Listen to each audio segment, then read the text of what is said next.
तो वह कहता है कि धन के लिए ही मर रहा हूँ, इसलिए जाओ तुम धन को आमंत्रण कर लो। और जैसे ही उसने कहा तो वह कहती है कि पहले से ही धन इतना रखा है, जोड़ जोड़ करके तिजोरियों में रखा है, इतना धन है कि 7 पीढ़ी भी अगर बैठे बैठे खाए तो वह धन कभी ख़त्म होने वाला नहीं है। इसलिए लेकिन अपन इतना धन कमाते हैं लेकिन अपन को कभी यश नहीं मिलता है। यानी कहते ना जस नहीं, जस कहते ना जस क्या बोलते हैं, जस ही कि जस नहीं मिलता है। बहुत सारे लोग माता जी हम इतना काम करते हैं लेकिन कभी हमारी जस ही नहीं होता है। जब देखो जब बुराई मिलती है, कितना भी काम कर लो कोई अच्छा कहते ही नहीं।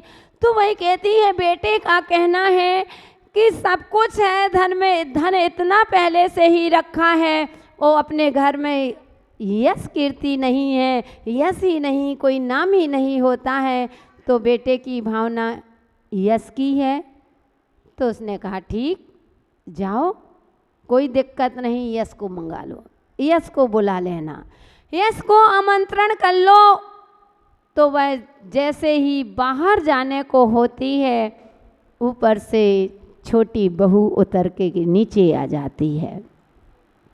छोटी बहू थी, और छोटी बहू वैसे भी संस्कारवान, बड़ी भी होती है, नहीं तो कह दो जो बड़ी होंगी माता जी ने अच्छा कह दिया, नहीं बंधु, दृष्टांत एक देश घटित होते हैं।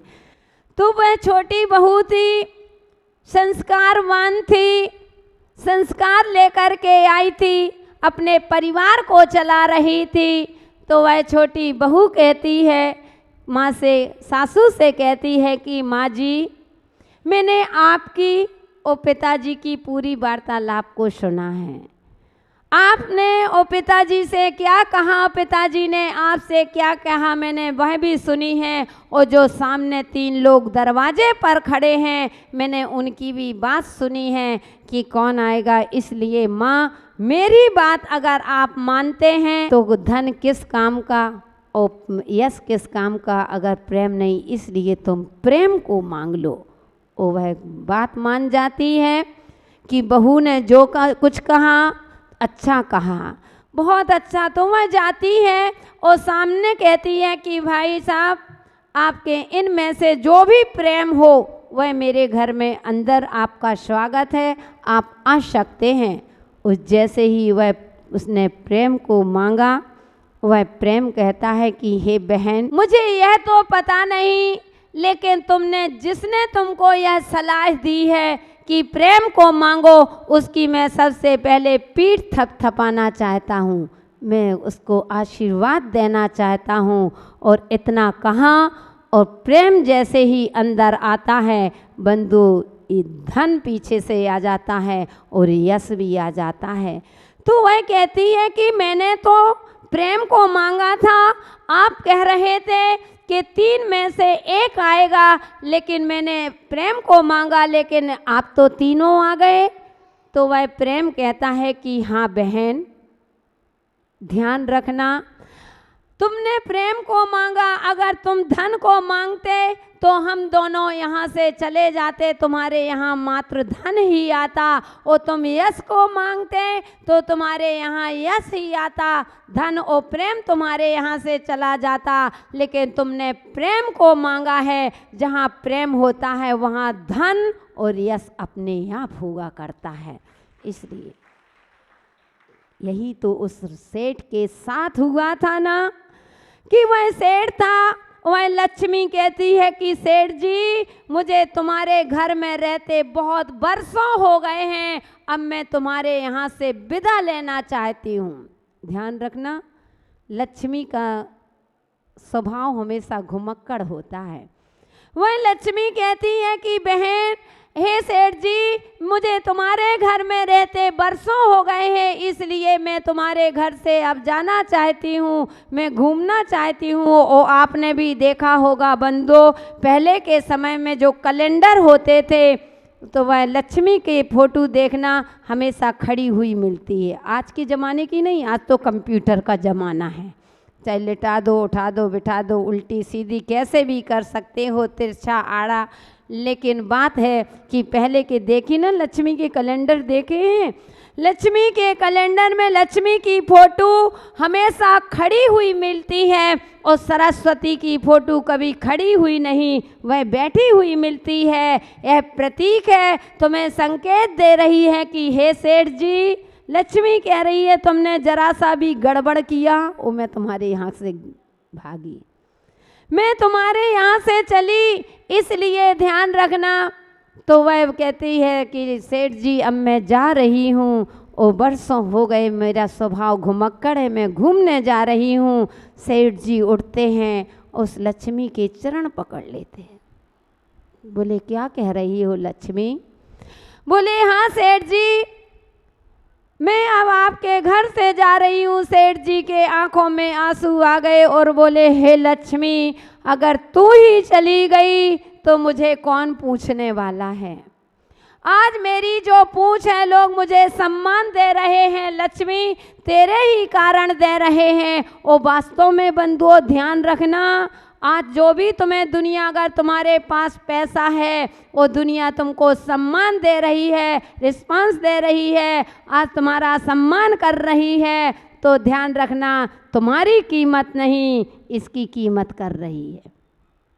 क्योंकि बंधुओं एक मुसलमान था, गरीब था, और कहते सबके दिन एक से नहीं आते, और कुछ दिन ऐसा इतना गरीब था कि लोग दुत्कार देते थे, और कुछ दिन समय बाद ऐसी पलटी खाई कि बंधुओं भाई इतना बड़ा सेठ, इतना धन वैभव कि हाथी पे सवार होकर के निकलता है।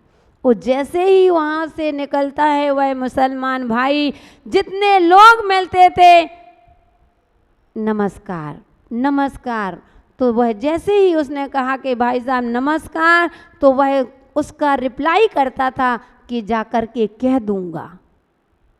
क्या कहता था? जाकर के कह दूंगा।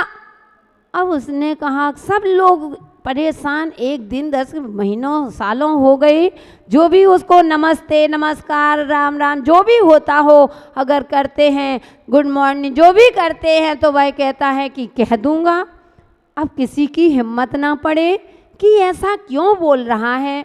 फिर उसके एक मित्र थे, उसने कहा तुम उस मित्र से कहना, पूछना कि तुम्हारा मित्र वह मुसलमान भाई है, वैसे जो राजा की सवारी कहते हैं उसमें निकलते हैं, हाथी में बैठ करके, हम लोगों की तो हिम्मत नहीं, तुमको पूछना पड़ेगा कि रिप्लाई में जो भी नमस्कार करते हैं तो कह दूंगा क्यों कहते हैं। एक दिन उसके पहले हिम्मत नहीं हुई, फिर मित्र था, उसने हिम्मत करके वो कहा कि तुम बताओ, मेरा तुमसे एक प्रश्न है, जो भी तुमको नमस्कार करता है, सम्मान देता है, हाथ जोड़ता है, तो आप एक क्यों कहते हो रिप्लाई में कि कह दूंगा?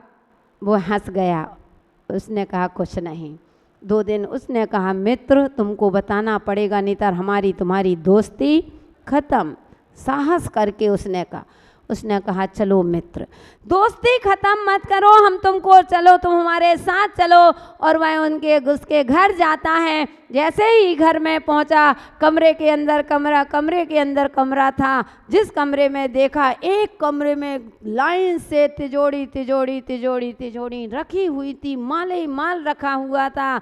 उसने पहले कह दिया आप मेरे साथ चलो, मैं क्या कर रहा हूँ देखना। और जैसे ही बंधु तिजोरी के पास पहुँचता है, उसने कहा कि फलाने व्यक्ति ने तुमको नमस्कार कहा है, उन्होंने व्यक्ति ने नमस्कार कहा है, उस मिस्त्री ने तुमको सलाम कहा है, आदि। और वह देख रहा, उसने कहा ये क्या है। फिर वह मित्र कहता है कि भाई ये क्या कर रहे हो? बोले कि मित्र मुझे वह दिन याद है जब मेरी गरीब स्थिति थी, मुझे कोई सम्मान नहीं तो क्या दुत्कार देते थे, कोई पसंद नहीं करता था, बैठना भी पसंद नहीं कर रहा था। इसलिए आज मेरी कीमत, इससे मेरी कीमत नहीं, लोग मेरा सम्मान नहीं इस दौलत का कर रहे हैं। इसलिए मैं जब शाम को घर लौटता हूँ तो जिसने नमस्कार कहा है तो मैं इस धन को कह देता हूँ कि उसने तुमको नमस्कार कहा है, उसने तुमको नमस्ते बोला है, तुमको सलाम बोला है। मैं कहता तो कीमत पैसों की। वह सेठ जी कहते हैं कि तू चली गई लक्ष्मी तो मेरा कौन यहाँ मेरा सम्मान करेगा, कौन मुझे पूछेगा। और गिड़गिड़ा करके रोने लगे, आंखों में आंसू बह गए। वह लक्ष्मी को दया आती है, वो देहरी के बाहर तो निकल ही गई थी, लेकिन सेठ जी ने पैर पकड़ लिए। उसने कहा ठीक है सेठ जी, तुम रो रहे हो, वो मेरा भी दायित्व है कि मुझे जब तुम्हारे घर में बरसों रहते हुए हो गए तो जाते जाते तुमको एक वरदान मांग लो, जो तुम मांगोगे वह मैं दूंगी। मांगो, क्या मांगना चाहते हो। उसने कहा कि मैं कल मांगूंगा लक्ष्मी, एक दिन की और मोहलत दो। वह लक्ष्मी कहती है ठीक, मैं यहीं खड़ी हूँ, और तुम मांग लेना। उस सुबह हुआ, उसने अपनी चारों बहुओं को बुलाया। उसकी 4 बहुएं थी, चारों बहुओं को बुलाया और कहा कि बेटा अब अपने घर से हमेशा के लिए लक्ष्मी विदा हो रही है, हमेशा के लिए लक्ष्मी निकलने वाली है। और लक्ष्मी ने कहा है कि जाते जाते एक वरदान देना चाहती है, बताओ क्या चाहिए। तो वह बड़ी बहू तुरंत कहती है पिताजी गोल्ड मांग लो, गोल्ड महंगा है, सोना है तो सब कुछ है, सोना मांग लो। लेकिन जानते नहीं हो, ध्यान रखना, कहते हैं सोना जब तुम थे नहीं, सोना जब तुम थे नहीं सोना था हराम, और सोना जब तुम आ गए सोना हुआ हराम। जब सोना नहीं था तो कैसे हो गया, नींद नहीं आती थी, और अब सोना आ गया तो नींद की गोलियां ले रही हैं कि सोना हराम हो गया, कहीं चोर न ले जाए, कहीं ये ना हो जाए, आदि आदि। तो सोना जब तुम थे नहीं सोना था हराम, और सोना जब तुम आ गए सोना हुआ हराम, सोना हराम। तो वह कहती है पिताजी गोल्ड मांग लो, गोल्ड, गोल्ड महंगा है, सोना है तो सब कुछ है। दूसरी बहू तुरंत कहती है दूसरे नंबर की कि पिताजी सोना तो क्या, बड़ी बड़ी अपने बिल्डिंग हो जाए, अच्छे अच्छे महल हो जाए, क्या चाहिए, रोटी कपड़ा और मकान, मकान है तो सब कुछ है। इसलिए पिताजी उस लक्ष्मी से कहना कि हमारे चारों बेटों में अच्छे बड़े बड़े सुंदर बंगले बन जाए, जिससे अपने आप दिखेगा कि यहाँ पैसे वाले हैं। क्योंकि आजकल प्रदर्शन, चाहे पेट जेब में कुछ ना हो, लेकिन प्रदर्शन का ज़माना हो गया है। मोबाइल देखो हाथ में, खाने के लिए पता चला सैलरी 5,000 4,000 7,000 रुपये कमाते होंगे महीने में, और मोबाइल देखो हाथ में तो इतना बड़ा रख के। प्रदर्शन का ज़माना है, आत्मदर्शन कम, प्रदर्शन में जी रहे हैं।